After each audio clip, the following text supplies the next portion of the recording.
Merci Jean-Marc. Bonjour à toutes et tous, vous m'entendez bien? Très bien. J'ai une note parce que j'ai beaucoup de gens à remercier aujourd'hui. Cher Loïc, cher Fabrice, Excellence, merci d'être à Lorient par une si belle journée. Serge Caranta, cher Akram, Safa. Merci d'être toutes et tous présents ici, ainsi que les élus et les députés Jimmy Pain, M. Girard, que j'ai aperçu dans la foule. Ce baptême, il symbolise 10 ou 11 ans de rêve. Hein. On a rêvé avec Étienne Bourgois ce projet dès le départ, en 2014, je crois. Ça fait longtemps qu'on y pense, ça fait depuis que Tara était dans la glace à l'époque qu'on y pensait, d'y revenir un jour. Et puis ce projet a commencé à germer quand un jour Étienne a débarqué m'a passé un coup de fil en disant « Ah, j'ai pensé à un truc tu m'as dit quoi, un de mes voyages là, et je pense qu'on devrait faire une soucoupe. » Hey, fine. Va t'amuser maintenant. Et donc je me retrouve à faire venir à Paris l'architecte de Tara, Olivier Petit, qui est par là, dans la foule, j'en suis certain, pour commencer à dessiner un truc qui sera un peu une soucoupe. Alors je fais un dessin, et puis avec un accès à la mer au milieu, et puis voilà, puis le projet part, et c'était il y a 14 ans, c'était il y a 10 ans, pardon. Et après, on n'avait pas trop les moyens de le faire, pas le temps d'y penser, donc on a vivoté au fur et à mesure de soutien de quelques philanthropes et quelques mécènes qui nous aidaient à financer les études. Et puis ça s'est déclenché, ce projet s'est déclenché de façon un peu plus opérationnelle en 2020, lorsque le prince de Monaco accepte de financer les études, le bureau d'études, bureau Meuric, incroyable bureau d'études, qui a rendu ce projet possible, faisable, qui respectait la pile de réglementation maritime. Je ne vous raconte pas ce qui est décrit là-dedans. Le niveau de détail, la hauteur des poignées des portes, enfin il y a plein de trucs incroyables. Et pour remplir ça, il faut se faire aider, évidemment. Et puis dans cette histoire, Capgemini nous a rejoint dès le début sur la maîtrise d'ouvrage. Le BNP Paribas nous a absolument donné des fonds importants pour convaincre l'État et Olivier Paul d'Arvor et à l'époque M. Jean Castex de réinvestir dans l'Arctique avec un projet public-privé qui n'est pas quand même pas très courant, le modèle que Tara a développé depuis 20 ans. Et puis on a été aussi aidé par beaucoup d'autres organisations, beaucoup d'entreprises comme Veolia, comme le Bureau Veritas, qui ont au fil de l'eau apporté du pro bono, beaucoup de savoir-faire, beaucoup d'expertise. Et puis on a rencontré un chantier incroyable, un chantier qui fait des bateaux en général dont on ne parle jamais, bateaux gris, et qui a décidé, son fondateur et son propriétaire, Iskandar Safa, et son fils Akram ont décidé, qui ici aujourd'hui est présent, merci beaucoup Akram, de se lancer dans l'aventure avec nous. Je pense qu'ils savaient que ce serait un peu compliqué dès le début. Je pense que ce ne serait pas le meilleur projet de leur vie en termes de commercial. Mais par contre, c'est un projet qui était quand même sorti du lot, et vous voyez le bateau qui sort. Il reste gris, hein. Mais bon, il n'y a pas d'armes. Il n'est pas armé. Donc voilà un peu l'histoire, et nous nous retrouvons aujourd'hui ici avec aussi l'aide de pas mal de philanthropes comme le fonds Bird, la Fondation Albedo pour la cryosphère, M. Paulsen, bien sûr, et il ne faut jamais l'oublier, et le soutien historique de Tara et Agnès. Agnès, vous vous rendez pas compte comment Agnès a investi dans ce projet. Tara. Je pense que oui, à titre personnel, depuis toutes ces années, pour l'amour de la mer, l'amour de partager, l'amour des artistes, pour l'amour de vous tous. Je crois que c'est ça qu'elle vous le dira mieux que moi quand elle prendra la parole tout à l'heure. Donc voilà un peu la genèse de ce projet. Et ce projet, Nous avons commencé à accompagner la Fondation Tara pour l'aider à concevoir cette plateforme pour réaliser un certain nombre d'objectifs scientifiques. Nous avons aussi contraint ces objectifs scientifiques à ce qui pouvait être réalisé à partir de cette plateforme. Donc nous avons d'abord démarré avec ce rêve imaginé par la Fondation Tara, qui nous a rattrapés et qui nous a forcés à sortir de notre zone de confort pour créer un programme qui vise à occuper le pôle Nord de façon quasi permanente durant les 20 prochaines années pour y étudier la vie. Parce que la vie existe au pôle Nord, la vie existe dans l'océan, elle est riche, elle existe dans la glace de mer. La glace de mer est comme une éponge qui a qui héberge des tas de micro-organismes. Certains micro-organismes produits par l'océan sont même présents dans l'atmosphère. Pourquoi le pôle Nord? Parce que, comme on l'a déjà dit, c'est l'endroit qui change le plus rapidement sur notre planète. Ces changements résultent du changement climatique, mais du changement global plus généralement, c'est-à-dire que l'Arctique est aussi exposé à la pollution. C'est la raison pour laquelle nous allons étudier ces écosystèmes que nous considérons comme fragiles, où on trouve des organismes qui sont adaptés à des conditions absolument extrêmes. 20 ans, donc nous allons occuper cette région durant 20 ans. Pourquoi 20 ans? Parce qu'il faut 20 ans pour pouvoir documenter des tendances qui résultent du changement climatique dans l'océan. 20 ans, c'est le temps qu'il faut pour détecter ces tendances. Nous allons aussi être présents durant toutes les saisons de l'année, parce que c'est un environnement où on peut observer des changements absolument drastiques dans les conditions de lumière, en passant d'une nuit polaire le 21 décembre, donc à son maximum au 21 décembre, au soleil de minuit avec un jour qui sans fin au 21 juin. Nous allons essayer de comprendre toutes les transitions dans la vie qui permettent qui sont imposées à ces organismes qu'on trouve dans l'océan et dans la glace de mer, qui vont des microbes jusqu'aux poissons, aux oiseaux et aux mammifères qui dépendent aussi de l'océan. Nous allons y étudier de manière sans précédent comment fonctionne cet écosystème, quelles sont les innovations biologiques qui permettent à ces organismes qui ont évolué, qui permettent à ces organismes de s'y développer. Les connaissances qu'on va acquérir éventuellement vont pouvoir nous permettre d'anticiper la résilience de ce système, dans un changement, dans un contexte de changement, d'amincissement et de réduction de la banquise. Va nous permettre aussi de comprendre éventuellement comment la vie a évolué sur notre planète quand notre planète était totalement couverte de glace à certaines époques. Et peut-être extrapoler aussi nos connaissances même à la vie sur d'autres planètes. Donc cette équipe de scientifiques est prête à travailler. J'ai parlé de 50 scientifiques et plus. Évidemment, cette plateforme ne peut pas héberger 50 scientifiques. Elle va fonctionner un peu en mode station spatiale internationale. C'est-à-dire que 6 scientifiques durant l'hiver seront présents et aidés par l'équipage pour réaliser un programme scientifique qui implique plusieurs laboratoires, des dizaines de laboratoires en fait.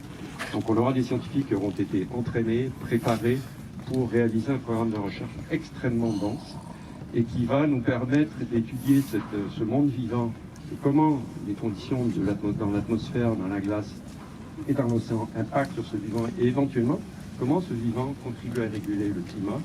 Nous allons le faire de manière sans précédent grâce à tout le savoir-faire qui a été développé par le consortium Tara et tout le savoir-faire de tous les spécialistes de l'Arctique que nous avons rassemblés autour de cette aventure. Merci, M. Badon.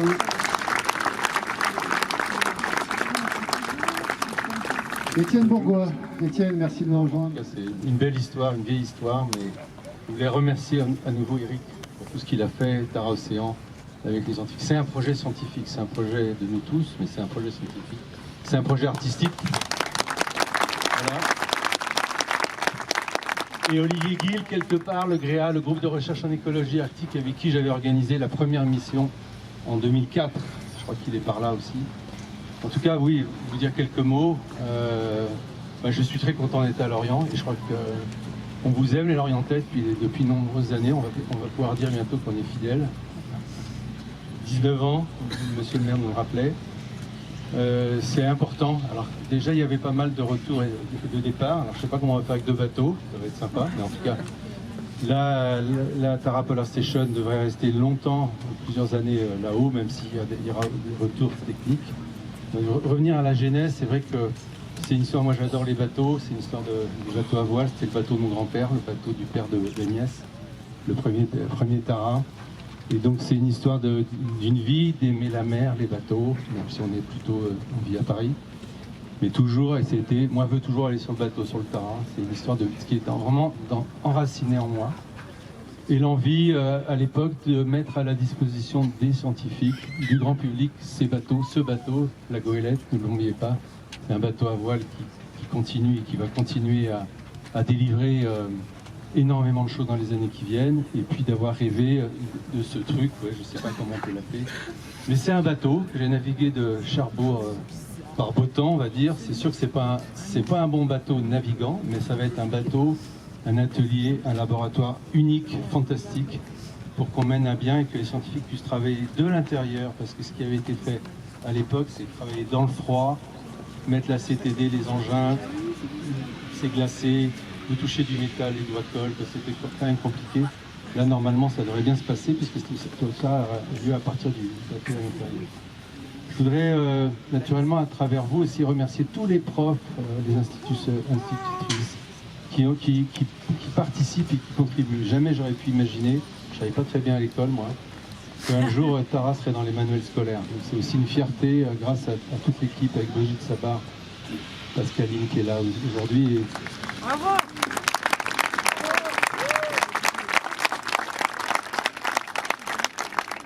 Et naturellement, je voudrais remercier, c'est une bande de copains. Une histoire comme ça, c'est une bande de copains, je ne pourrais pas tous les nommer. Mais Jean Collet, avec qui j'ai commencé, le premier capitaine d'Antarctica aussi, qui est par là. C'est une histoire de marin, c'est une histoire de copains, une histoire de famille, une famille quand même assez folle, les Troublés. Agnès Troublé, Romain Troublé, Bruno Troublé, Bruno n'est pas là. Mais c'est une histoire de famille qui s'est agrandie. Je dis toujours Tara, c'est un collectif et c'est pas une personne. Ce que j'adore dans ce projet, c'est que c'est vous tous, hommes et femmes. J'étais très fier tout à l'heure de voir sur le quai qu'il y avait presque la parité chez Tara. Je crois qu'il y a plus de filles que d'hommes aujourd'hui sur le quai. Donc bravo avec Romain et à cette parité, parce que ça nous tient à cœur aussi, à la fois à terre et en mer. Pas toujours simple en mer, mais voilà, c'est aussi ça, Tara. C'est les artistes, tout à l'heure je les ai nommés, mais ils ne sont pas là aujourd'hui, ou pas. En tout cas, on a montré pendant 3 mois à Paris, 35 000 personnes sont venues visiter l'exposition. Je crois que c'était une soixantaine, Myriam vous le dira plus précisément, mais c'est près de 60 artistes qui sont venus pendant 20 ans à bord de la goélette. Et donc c'était la première fois qu'on a réuni toutes ces œuvres. Certaines vont partir à Nice, je crois. Certaines vont être invitées. L'exposition est invitée en Allemagne, à Londres aussi. C'est ça l'aventure Tara. On s'inscrit dans des temps longs. On a cette chance de pouvoir travailler sur des temps longs. C'est ça la genèse de Tara. C'est de pouvoir donner les moyens à des scientifiques de travailler quand ils le veulent, sans trop de contraintes, plus de contraintes que de contraintes de météo et de contraintes budgétaires, on va dire. En tout cas, le propos de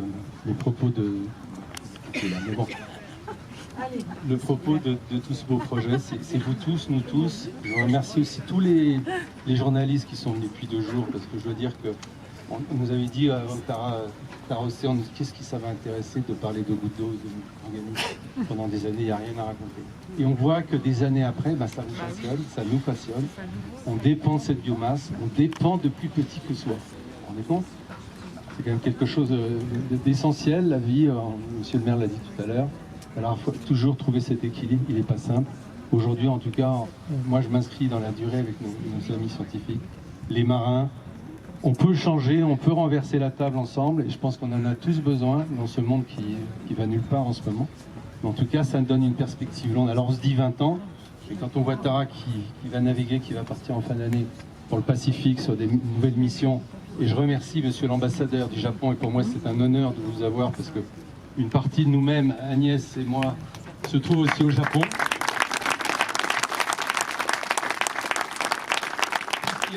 Il y a la petite fille de la Fondation Tara au Japon. Et on a créé avec Romain il y a une dizaine d'années. On a aussi beaucoup d'ambition. On en aura besoin et je crois que les Japonais aussi sont très engagés sur ces problématiques aujourd'hui, même s'il reste beaucoup de choses à faire. Allez-y sur le plastique, allez-y sur toutes ces problématiques. Le traité de la haute mer, allez-y tous ensemble, on peut y arriver. C'est des points très importants. C'est la dimension du plaidoyer aussi de la Fondation Tara. André Abreu est là avec toute son équipe. C'est un enjeu majeur. Et Romy, j'ai pas vu Romy. En tout cas, c'est l'enjeu aussi de Tara, c'est le plaidoyer. C'est l'action politique auprès des décideurs politiques pour que on change. Aujourd'hui, on va un peu à l'envers, on dépense des milliards parler, alors c'est très bien économiquement, mais c'est pas ce qu'on avait imaginé encore peu. Il y a tellement à faire en matière d'environnement, en matière sociale, et j'espère qu'on va, dans les prochaines années, un peu changer, reprendre une direction plus réelle, quoi. En tout cas, longue vie à Tara, longue vie à Lorient, longue vie à ce partenariat. Et puis, qu'est-ce que j'ai oublié? Les copains. Et ma femme, mes enfants. Et puis, si on arrive à faire tout ça avec Agnès, c'est qu'il y a une entreprise derrière. Et donc je voudrais remercier aussi les gens d'Agnès B qui sont venus aujourd'hui, nous soutenir. Et qui sont...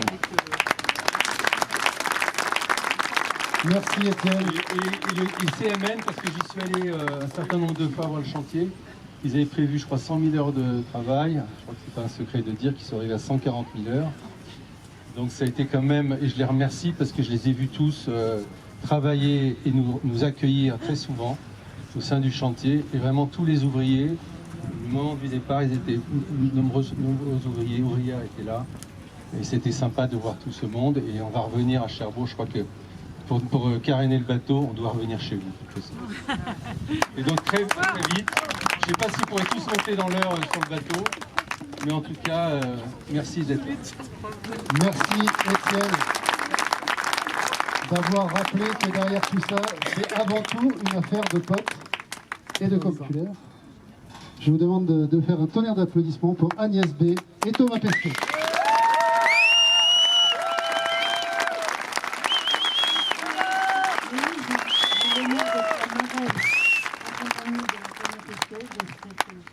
Magnifique. Oh, il n'y a pas beaucoup de volume. Bon, en tout cas, la Tara Polar Station est derrière nous. Elle est trop belle, elle est magnifique. On suivra ses voyages, comme on a suivi les vôtres, comme vous avez partagé si bien votre vision de notre Terre, depuis si loin, sur un souvenir inoubliable, merveilleux. Je suis sûre qu'on est pour ça. Alors Tara, à cause d'autant d'emporte le vent, mon père avait appelé le premier bateau Tara, c'était grand à peu près comme cette estrade.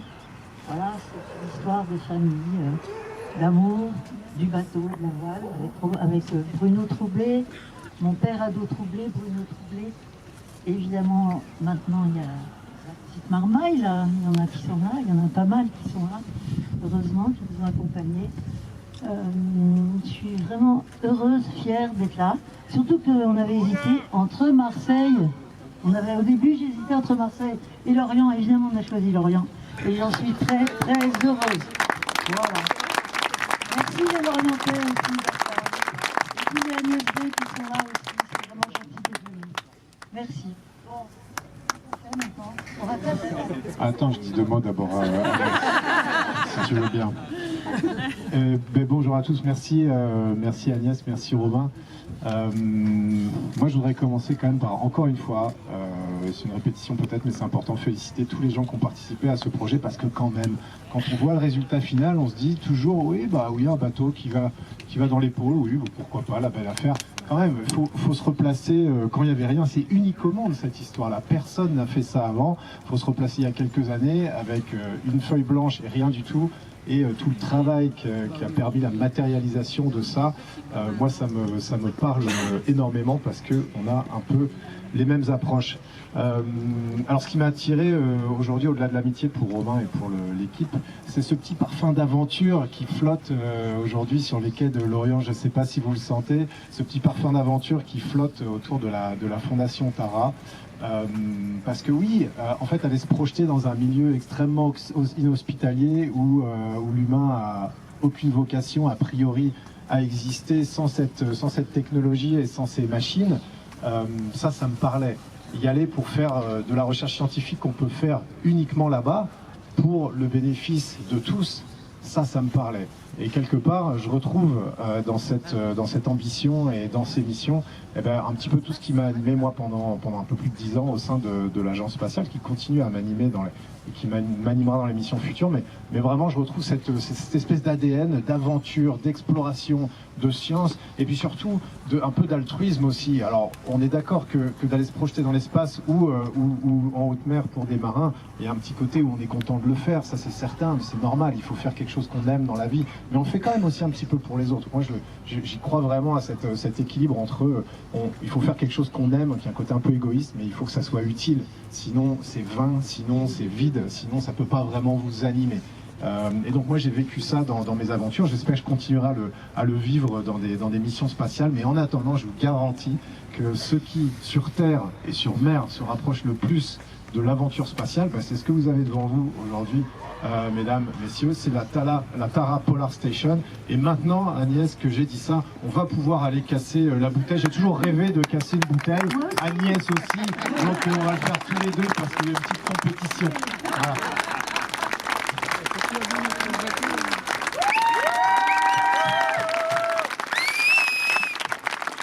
Merci Agnès, merci Thomas, merci à toute l'équipe de Tara.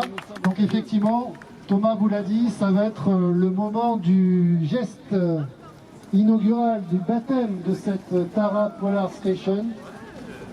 Donc je vais vous inviter, si vous le voulez, à vous rapprocher un petit peu, à faire le tour. On l'a pris sur les bateaux. J'imagine quand il a pris, ça fait un trou. Non mais c'est pas une... Oh, une bouteille de champagne. On va y avoir Marcel. Alors, c'est une lourde responsabilité que de baptiser un bateau, encore plus quand il est destiné à partir pour des années et des années dans les pôles en Arctique, pour des dérives, pour des collectes, pour nous ramener un tas d'informations scientifiques qui vont nous permettre une meilleure lecture et du passé et de notre avenir. 3, 2, 1, go! Ils savent pas lancer. 3, 2, 1, go! Ouais! La station polaire Tara est baptisée ici, à Lorient, sur le ponton de la découverte. Une belle symbolique, le nom de ce ponton, pour ce baptême. Lorient, terre d'aventure, d'exploration, historiquement terre d'exploration. Berceau d'accompagner des Indes. Donc on a l'habitude de voir des bateaux partir à travers le monde. Eh bien, on ne déroge pas à la règle avec Tara et avec cette station polaire qui continuera de perpétuer cette tradition d'exploration liée à l'Orient.